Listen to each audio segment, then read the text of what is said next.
Hi, my name is Megan Gidley and I'm the Director of Marketing with Connect. Welcome back to the Get Connected podcast. Today, we're sitting down with Johnny Flores in Acton, California, and we're going to be giving you a tutorial on how to use the bridle within the bridal horse tradition. Let's dive in. Johnny, it's great to be back outside again. Can you show me what we have here? Yeah, so we got our bridle. Kind of talked about this a decent bit in the two-rein section of our podcast series. This is my bridle. A lot of the old school vaquero bits, they were very ornate, very silvery, because the stripes that you had to get to be able to ride in one of these appropriately, you had to jump through so many hoops that by the time you got there, you just wanted to show the world and be quite proud of it. So I'm going to just take it and put it on her real quick. And we'll go over a few of the little signals. And like I said, we touched on a lot in the two-rein section of our series, but there's a decent bit to touch on here, just by itself. So first off, the headstall, I think that a brow band and a throat latch is very important. If you watched our two-rein video, you'll know what I'm doing here to get this bit in her mouth. I'm trying to do it as calmly and quietly as I can. There we go. Good girl.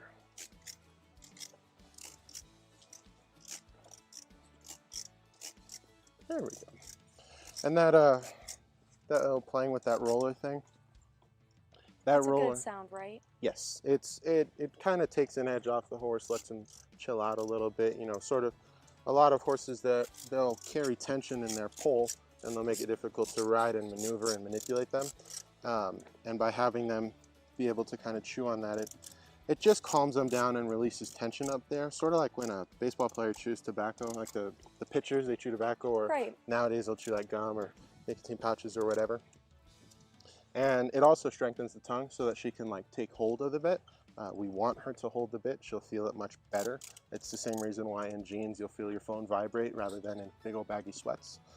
So this is the way we want to try to fit it. We want to try to get it nice up and into the corner of the mouth here. I'm going to make it just a tick tighter.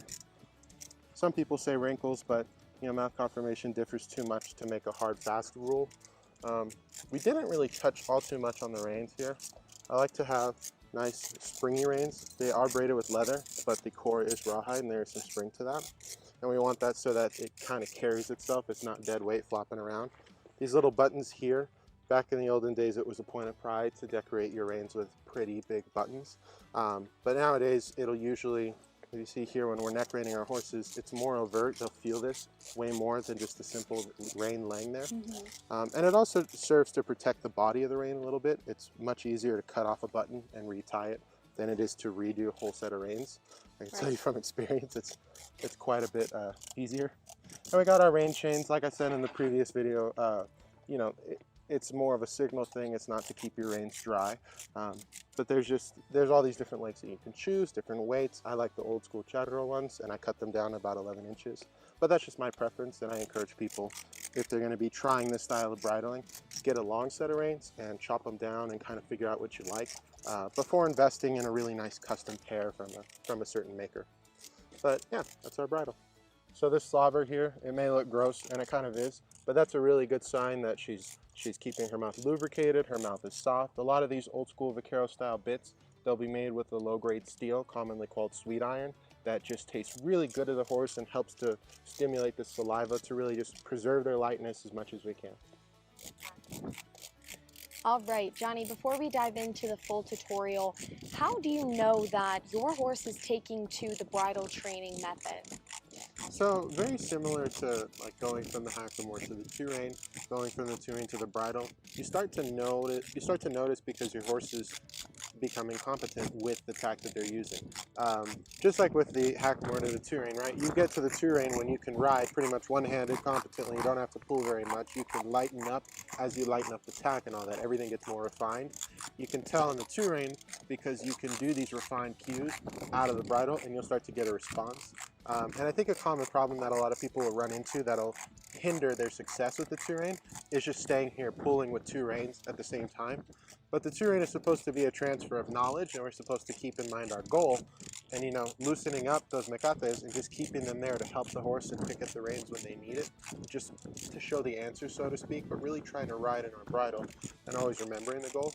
You don't know your limitations until you test them and you fail. That's perfectly okay.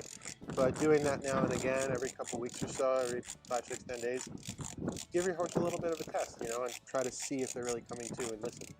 Right, that makes sense. So Johnny, how do you preserve your horse's lightness when using the bridle? So a big thing with the vaquero tradition, to answer your question, is going back to the hackamore, going back to the two-rein. There was no pride. In fact, it was like a disgrace to correct your horse in their bridle. By nowadays standards and what we know, you can administer little corrections, but keeping that two-rein on, even if you're not using it, like her, she's really green to the bridle, so if I needed to and all I had was a bridle and I needed to get a job done, I could do it. Will it look pretty? No. And because I'm training her for show, for a higher standard, I'll just ride with this two-rein and I'll have the mecates really loose and they'll even be there. Sometimes, heck, I'll just wrap them around the horn and ride around as if I don't have them. And if push comes to shove, I'll pick at her and help her show her the right answer instead of trying to make a square peg fit around a hole with the bridle. It's not, especially spade bit bridles, they're not very good for correction. If she had a littler bridle, a really smaller port, it wouldn't matter as much. But generally speaking, you'll preserve the lightness by not being in a hurry. I mean, that's the whole common thread here, right? Take your time, go slow, don't try to rush to it, keep your two-rein on for a long time. Go at your horse's pace. Yes, at their pace. Okay. So Johnny, before we get into the demo, is there anything else someone should know about the bridle before using it as a training method? Yes. So with the bridle and with the hackamore, they're somewhat different in how they work. With the hackamore, if you read the old school books, you'll read bump and release. But if you talk to like Don Murphy, for example, who's an NRCHA legend, he talks about pulling the rein, and once you take hold of the horse, if they don't come to, bump them off the pressure. And there's other ideas where you can just straight up start pulling, but they're all they all fit neatly into this tradition. And with the bridle, I try to encourage people to kind of pick up once they take hold. If the horse isn't listening, start to kind of bump. That for me tends to work better than just straight up bumping from the get-go, because this is a very delicate bridle. I'm working on delicate flesh on the inside of that mouth. And I'm trying to keep this thing light. Like, this is what my horse is going to ride until she dies. Right. So I'm trying extra hard to be super light, and by just kind of picking up and giving her a second to succeed here, I can be really light before I have to start bumping. That's just one of the other things you can do to really preserve the lightness and really get the most out of your bridle. Awesome. All right, Johnny, let's dive into this demo. Awesome. So a couple of things to know about using your bridle, like where you want to hold your hands, rein placement, rein length, all that. It's very, very important. People will sometimes think loose reins and they'll think you got to ride like this. But your reins are going to bounce around so much that it's annoying at that point. You want to hold decent contact so that if you pick up, you got your horse again. And it's not bouncing around, numbing their mouth because it's moving. And as far as where you pull, this right here, this is called our pommel or fork. You generally want to imagine this length, about that same height, about that same length forwards. Try to stay within this little cube here. And when you're working with your bridle, a big part of using the bridle is really just kind of pulling up, picking up on the horse, and using your legs to fix them. So like right here, I'm picking up and I'm kind of tying down this front end, and I'm using my legs to move her around. I'm not doing like what I would do in a hackamore where I'm so lateral, always moving around. I'm just helping her here. Okay. And that's kind of where the two-rein comes in handy. And the bridle and the two-rein, one can't exist without the other. We really keep our two-rein on for a long time so that we can help our horses. Because, training is not very linear, and there are going to be mistakes, and that's perfectly okay. Horses are animals, they're not machines. We can't expect perfection out of them. Something that I like doing when I'm in the bridle is kind of getting the horse to frame up. I believe that when a horse is framed up and they're listening, it's very easy to guide them. And I think, anything we can do to help them, really. So what I'm doing is I'm picking up, then I'm kind of tapping my legs on her side to give. If she doesn't give, I'll manually start bumping her. It goes again in line with the pull and then bump. There we go. Good girl. That's just what I like to do. Some of the vaquero folks will say you don't want your horse backing off the bit, you want the horse with the bit or balance with the bit. I don't think that there is a huge distinction. I think it's very important for your horse to back off the bit and be able to kind of give to that pressure if you need at the end of the day. So another exercise I'll do is I'll loosen up the reins and then pick up. just keep picking up until she comes to, and as soon as she backs up, I'll give her that release again. And I'm trying to treat each step of this backup as a place for a release, because eventually I wanted to be able to just pick up and have her shoot backwards. That for me will be a very effective tool, and I can build that slowly. When we talk about how the bridle is not necessarily for training, while that is true, the bridle can still be used to train the horse. We still want to, release. Like when the horse gives, we still want to release, and that's perfectly okay.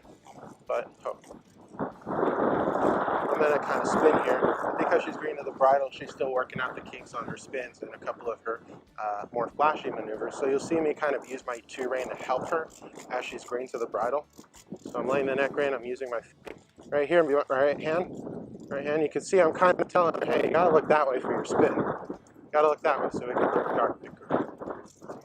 And altogether, it's perfectly okay if while working in the bridle, it's just not coming together, and we abandon the bridle, and real quick, we just tune up our spin. And we sit there and we get a decent spin, and we're like, okay, that was the answer, and then we'll go back to the bridle again.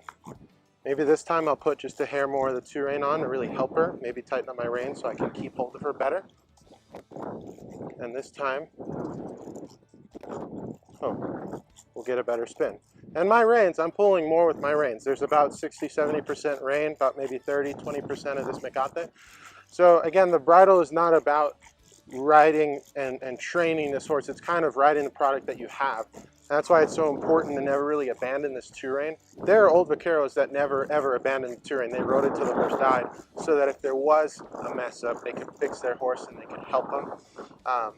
And there's a couple other things we can just show for fun here, like, for example, just kind of letting her lope around and free up a little bit. I think a lot of people will get into the bridle and they'll freak out thinking they gotta like wrap their horse in bubble wrap, and that's not really the case. You're gonna have this horse, maybe working cattle, maybe competing, maybe you just need a good bomb-proof trail horse. Either way, you're gonna need this horse to be able to stand pressure at some point in its life, so it's not fair to shelter it so much. And so like here, I'm kind of bumping the spade, kind of, hey, come on, give me your head, frame up a little bit, and I'm going to rate her down right over here. See if it goes well. Walk. Okay. With the bridle, the biggest thing is just not trying to make a square peg fit a round hole. Like right there, her rate was a little bit rough, and that's perfectly fine. She's a horse, she's not a machine. And I'm going to help her by picking up. But if she were to run through my hands, I'm not going to sit there wrestling with her, because in the end I want a soft spade bit horse. I want a velvet mouth horse. I don't want to yank and ruin that. I would rather bump those mecates and give her the answer and then try it again. That's just a little bit on the bridle and the mechanics, function, how to use it.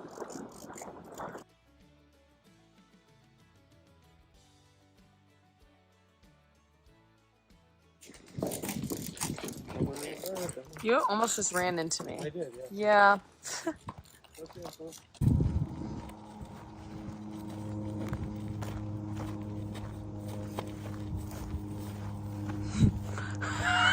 Yep. What kind of glass? Great Valley fruit cocktail.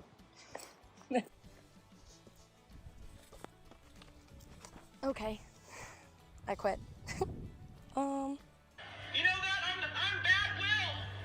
I'm bad will. Now, if you can't see your partner when you look down, there's probably a problem. That's what I like to say.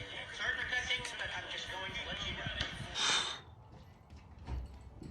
Thank you. Thanks. Aww. Aww. Hi. Ew.